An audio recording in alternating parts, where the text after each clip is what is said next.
Hello everybody, it's Mystic and welcome back to my library. Today I have another 10 things you should know about video, and today I'm going to be talking about Critter Cafe, which is a cozy cafe management simulator type game made by Sumo Digital and Secret Mode, and I just want to thank them for giving me a key to check this game out. Even though I did get the key for free, this does not affect my opinion of the game in any way, and I'm going to be giving you my honest opinions based on what I played. So I'm going to start off by talking a little bit about the fact that I did play this demo, and I even posted my initial thoughts on the game when I played the demo here on YouTube, so I'll link that up above.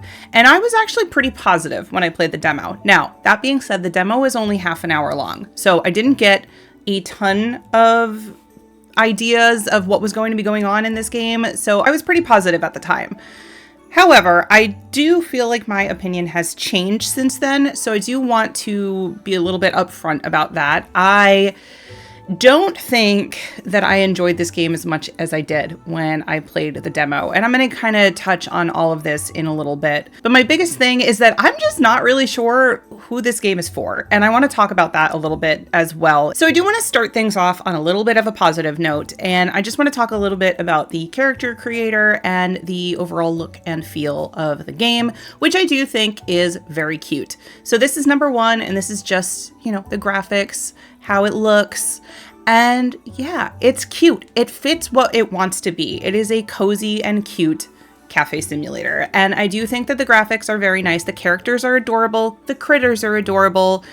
I'm not disputing any of that. I think that they are very well done, and I kind of want to pet all the critters and would be very happy to do so. But let's get into a little bit of why I don't necessarily love this game. There are several issues that I had, and for the most part, this is going to be a somewhat negative review. So I just want to, let you know upfront about that. I do think that maybe there is a place for this game, and again, I will get into that in a little bit. But anyway, let's just move on to number two, and that is decoration. You can decorate your cafe however you want, and you get more furniture and decor as you progress in level for your cafe, which you can do during service and also during bookings, which we will talk about soon as well. Here's the caveat here. While you can decorate however you want, the decorations don't actually play into how the game works. There is no gameplay benefit to decorating, and I'm actually very disappointed in that, because I feel like a lot of these cafe simulator type games, or any simulator in general, as you increase your decor, people are going to want to stay a little longer. Their patience lasts longer. I know that's how it is in like The Sims. I'm pretty sure Chef RPG did the same thing. There are several other games that do that, where as you decorate, I think even Cook Serve Delicious does that, but it's been a while since I played that, so I'm not sure. And yeah, there's no benefit to having a nicely decorated cafe aside from the aesthetics. And I feel like that was a huge missed opportunity, because you could really play around with how your cafe looks in order to keep your patrons staying longer. And that just doesn't seem to be the case. They just stayed however long they wanted. You could have had a completely ugly rundown cafe or a really well decorated cafe, and it had no benefit to how long the patrons stayed at your cafe, which again was disappointing, because I feel like that was a huge opportunity that they could have done something with, and it just wasn't really part of the gameplay. Speaking of benefits, let's talk about number three, the critters themselves. I have mentioned the critters are adorable, and you do get more of them as you go through portals and solve puzzles to find them. And yeah, they're really cute. But again, I don't see any benefit to them being in the cafe. You can have them with you in the cafe. I think as you level up, you can have up to 3 or 4, but they don't do anything. And in fact, I actually find them a little bit of a hindrance, because they get in your character's way when your character is trying to serve the patrons, which tended to make things take longer and get a little bit frustrating. But the critters being there didn't seem to have any effect on how long the patrons stayed. And again, if you're going to have something like a cat cafe, which is, I assume, what they were going for with this, wouldn't that impact how long a patron would stay? I know if I went to a cat or a dog cafe, I'd stay forever, because I would just want to pet everything. But nobody seemed to care that the critters were there. And yeah, they just kind of got in the way. There were some benefits that the critters gained through leveling up that could increase their experience gained while being in the cafe, but that had no effect on how long the patrons stayed. And the patrons lost their patience pretty quickly and just gave up. And I just thought that, it was another missed opportunity where having certain critters could have had them stay longer or given them benefits or given you, I don't know. I think you could get more XP from them if you had them at a certain trait, but there was no benefit to the patrons at all. And it was just like, why were they in the cafe in the first place?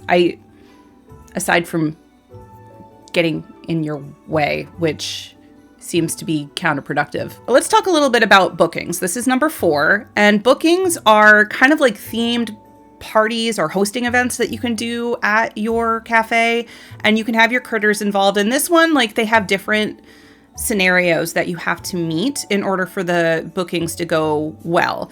They'll have things like your critter must have a tail, your critter must be fluffy, your critter must have spots, or they want like pink furniture or yellow furniture or gray furniture, or they want to have a tea party, or they want to have a knitting party. They'll have all of these out, and for the most part, this was fairly straightforward. However, some of these didn't really make sense because they would say like, oh, your character needs, I don't know, a tail, or it needs spots. And I would put in a character that I thought met those requirements, but then I would be told later that I actually did not meet those requirements. And I still don't know what I did wrong. So I wasn't getting as much XP as I thought I would from the bookings. And the bookings themselves were actually, I think I mentioned this in the demo, they are just cutscenes. You don't play an active role in them at all. And again, I feel like that was something that could have been a little bit more fleshed out because yeah, they were just cutscenes. You were just planning the party.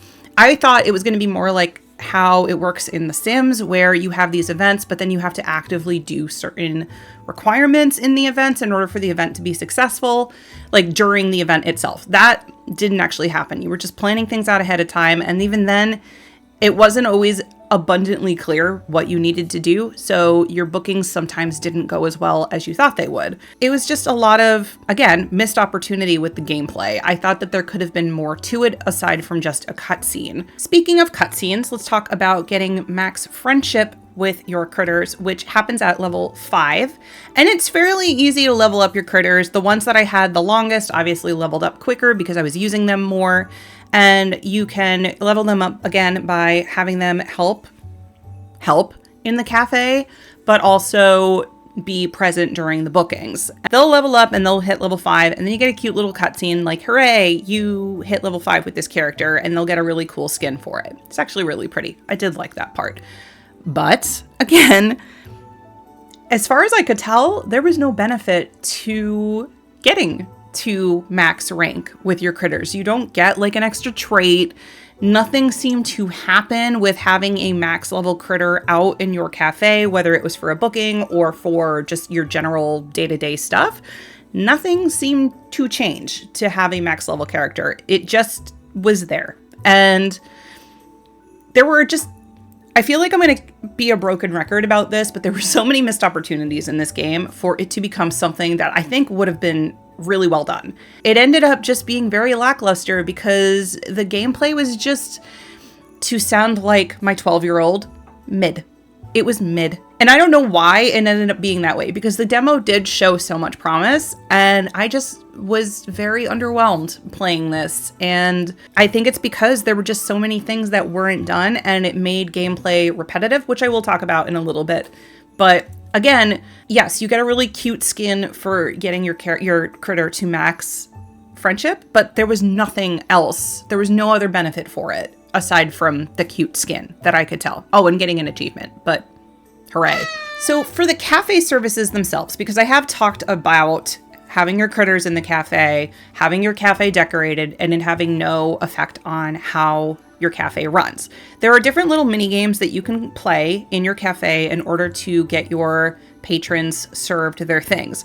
One thing that I found a little odd was that your patrons would order something, but if 2 patrons ordered the same thing at the same time, it didn't matter which patron you gave which thing. And it would be different because like if you did the foam, the cafe, like frothy foam thing on the cappuccino, one would have a snowman and one would have a critter on it. And it didn't matter which character or which patron you gave which thing, they just took it.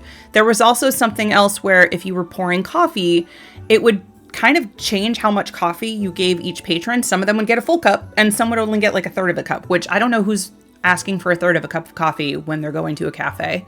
But okay, it didn't matter which character you gave which cup of coffee. You would assume that somebody would say, oh, I only want a third of a cup of coffee, not the full cup, but you could have just given it to whoever. Or they had like specific orders for like a bakery case, and they had various different foods in there, and it didn't matter which one you gave that to. You just threw it at them, and they were like, oh, sure, okay, I ordered ice cream and cereal. Yes, that's totally what I did. It was just kind of like having mini games for the sake of having mini games. There wasn't really much to them, and I found them to be very repetitive. Like they added a layer of difficulty as you leveled up your bakery or your cafe, but again, they were just repetitive. Constantly pressing the same buttons to get your cappuccino foam the right way, constantly filling up coffee one way or another, putting in the same cake slices. Oh, I didn't even talk about the cake slices. Okay, so there's this one mini game where you can do cake slices, right? But I feel like the game was being way too nice about what it considered perfect for the cake slices, because it was considering it perfect if you were off by like half an inch and your line didn't even line up. And I don't know, it seemed weird to me that they were being so arbitrary about how they were considering it perfect versus good versus okay, which is like the levels of points that you get. I don't know. It just felt, again, like a mini game for the sake of a mini game, but there wasn't really any strategy or anything that you needed to do differently. And it just started to feel very samey after a while. And I think I played this game for about 5 hours in total, which I think it lasts for about 12, but I'm going to be honest, I was bored. I was getting so bored and I wanted so badly to like this game, and I was just getting very frustrated because I felt like I was just doing the same thing over and over again. For a game that's retailing for $20 US, I feel like there should have been way more substance to the gameplay mechanics, and there really wasn't. It just ended up being, again, to quote my son, mid. So for number 7, we're going to continue on this whole gameplay route and talk a little bit about the puzzles that you need to solve in order to get more critters. This part of the game I actually did like because they kind of ramped up in difficulty as you went on, and it reminded me a little bit. This is like very, very, very like just slightly reminding me of this, but it reminded me a little bit of how a Legend of Zelda game dungeon plays, where you're solving a puzzle to get to the next step. But this was just a very basic version of that. There really wasn't a ton to them. Yes, they increased in difficulty. Some of them did require me to actually like flex my brain a little bit and stretch out my brain muscles, but they really weren't that involved or difficult. And for the most part, they were just okay. I do think this was probably the most exciting part of the game for me because, again, I like solving puzzles and I thought this part was okay. It wasn't anything mind-blowing or groundbreaking or anything like that. It was just fine. Now, in order to find more critters, you have to find these portals throughout the world, and you have 3 different zones that you can explore in order to get these portals. You unlock them as you level up your cafe. You start with one world, you move on to the next one, and then you move on to the final one, which is kind of like a Christmassy, snowy area. And within all of these, it's actually really good for you to explore because you can find more blueprints for your furniture for the cafe, which, by the way, doesn't actually do anything, so there's really no point in doing this unless you want the achievement. So you go through, you get your portals, you find your critters, you come back, and these worlds, they were so disappointing. And I did, I think, mention this in my demo preview of this. At the time, I thought that this was just a demo thing and it was going to be changed when the full game released. And that is, there are NPCs throughout this world that you can explore. They're all kind of doing their own thing. Some of them are chilling in a picnic area. Some of them are like using binoculars to look out at the sea. One of them was hiding behind a bush. I don't know. But you can't actually interact with any of them. You can't talk to them. You can't say hi to them. They're just standing there completely ignoring you. And that made the game feel very lonely and very empty. Even though there were people there were NPCs milling about and doing their own thing, it felt very empty because you couldn't actually interact with any of them. And when I noticed this in the demo, again, I thought maybe this would be something that was changed later. It was just a demo. Maybe you could interact with them later, but that ended up not being the case. And I would just walk through people that were like lounging in the sun or talking to each other, and I couldn't do anything. And it just felt very sad. You know, like you're in this cute little world to explore. It would have been nice if they would have at least acknowledged you. And it seemed like that wasn't really the case. They were just doing their own thing. The worlds were cute, but that's all there it really was. There really wasn't much to do. I did also find some of the maps a little bit confusing, especially the second one, because it's kind of in this like city island area with a beach, and I got lost a couple times trying to find the things I was trying to do. Now, granted, I am very bad at reading maps, so that might have been a me thing, but I felt like it was just a little bit more cumbersome than it needed to be. It could have been done a little bit better. So let's go back to talking a little bit more about the gameplay, because like I said earlier, gameplay is just really repetitive. You are just constantly doing the same thing ad nauseum every single time. You start your day, you can go and visit your critters in their little critter habitat, but there's really not much to do there aside from petting them, but there's really no reason to do that unless you just rescued one of them and they're tired. That's like the only reason to go to the critter habitat. You can decorate the critter habitat too, which I didn't even realize I could do until midway through the game. But again, there's no benefit to doing that. Having a really nicely decorated habitat has no benefit to your critters. It doesn't make them happier. It doesn't make them level up faster. It's just there for the sake of being there. And again, I felt like that was something else that could have been done to add just another layer of something to this game, which felt very just flat. As far as how your day goes, you are kind of held to a clock and you have to do certain things. You spend half your day doing one thing and half your day doing another. So you'll do like half the day at your cafe serving customers, and you can do the other half rescuing a critter or doing a booking or something like that. So it just kind of was this same repetitive cycle over and over again. You'd wake up, if you had a critter to rescue, you'd go do that, but it was, just the puzzles. You'd go back, you'd serve your customers, but it was the same mini games over and over again with somewhat of an increased difficulty as time went on. Or you could go and do a booking, which again was just a cutscene. And to do this for what they said was going to be a 12-hour game just seems like it would drive me up a wall, because there's really nothing different about it. It felt so samey, and it just fell really flat for what this could have been. And there was just nothing like unique or different or making it feel like a well fleshed out simulation game. It just really wasn't. And I wanted so much more. I expected so much more. This could have been such an amazing like cat cafe simulator type game, and it fell so flat.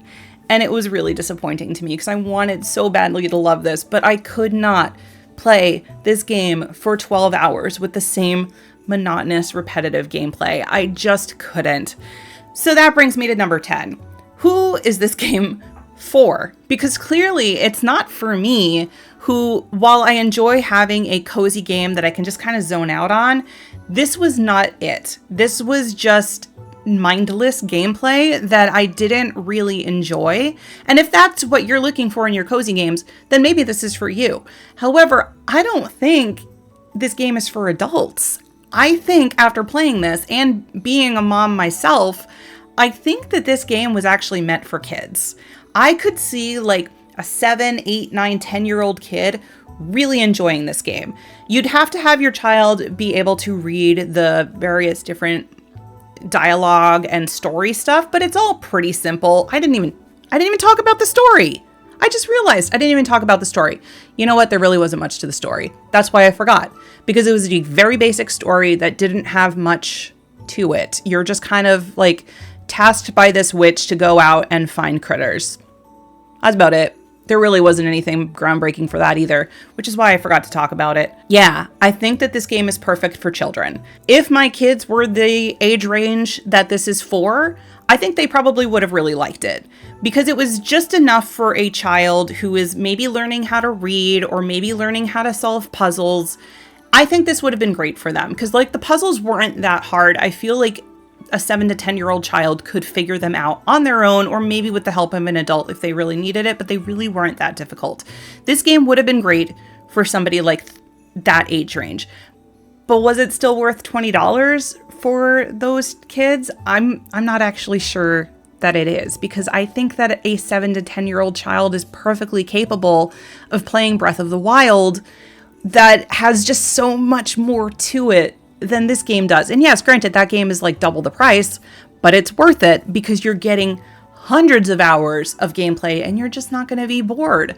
So I just don't see where this game is going to be good for somebody to play. Like I said, maybe a child would like this, but if you're an adult who just happens to like cozy games as a way to zen out, there's so many other ones that you can play that aren't going to become monotonous through time.